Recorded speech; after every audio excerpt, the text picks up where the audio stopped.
ini 6 PTN itu kan kalau tahun lalu itu kan daya tampungnya itu sekurang-kurangnya 30%. Nah sekarang ini sekurang-kurangnya 20%. Nah, jadi lebih sedikit. Nah seperti itu. Kemudian untuk sekolah yang berakreditasi A, ya, kalau tahun lalu itu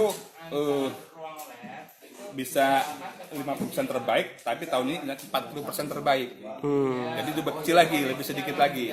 Jadi ingin menyaring orang-orang yang betul-betul berkualitas dari sekolah tersebut. Nah, seperti itu. Kemudian pilihan prodi tahun lalu itu bisa 3, sementara yang tahun ini hanya 2 prodi. Oh, oke. Bisa 1 PTN atau bisa 2 PTN. Jadi 1 prodi itu bisa PTN yang berbeda-beda. Misalnya masuknya informatika tapi di perguruan tinggi A dan perguruan B. Atau di perguruan tinggi A masuknya misalnya informatika dan apa misalnya dan mungkin agronomi misalnya seperti itu. Kemudian yang berikutnya setelah pendaftaran itu dilakukan pada pendaftaran itu langkah berikutnya adalah pilihan prodi tadi ya sudah ya. Kemudian pengunggahan portofolio. Ini wajib bagi peserta yang prodi bidang seni dan olahraga. Pendaftaran ini dimulai tanggal 4 Februari dan berakhir 14 Februari 2019. Nah, kemudian nanti akan diumumkan hasilnya pada tanggal 23 Maret 2019.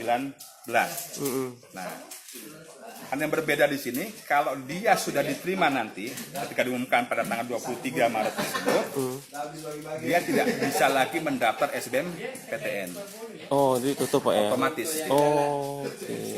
Gitu otomatis. Kalau dulu masih bisa dia SBMPTN dengan cara melepas 6 PTN-nya. Kalau sekarang tidak bisa. Begitu terima 6 PTN, maka otomatis tidak bisa mendaftar SBMPTN. Jadi lebih pada memilih ya Pak ya? Ya memilih, gitu, seperti itu. Jadi betul-betul jangan sampai dia berasumsi ini nanti dia kalau diterima tidak sesuai yang dia inginkan, tidak program studinya, dia ambil lagi SBMPTN. Nah, tidak ada lagi cerita begitu.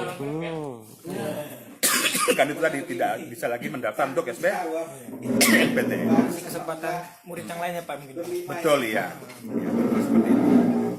Karena banyak juga kursi yang kosong akibat ditinggalkan ketika mereka melakukan pilihan berikutnya pada SBMPTN.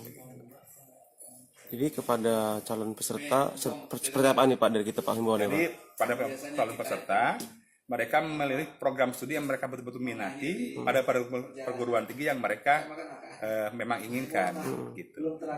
Kalau tidak terima mereka bisa mengambil di SBMPTN kira-kira begitu. Jangan sampai mereka memilih yang tidak mereka minati pada akhirnya mereka tidak ikut di situ.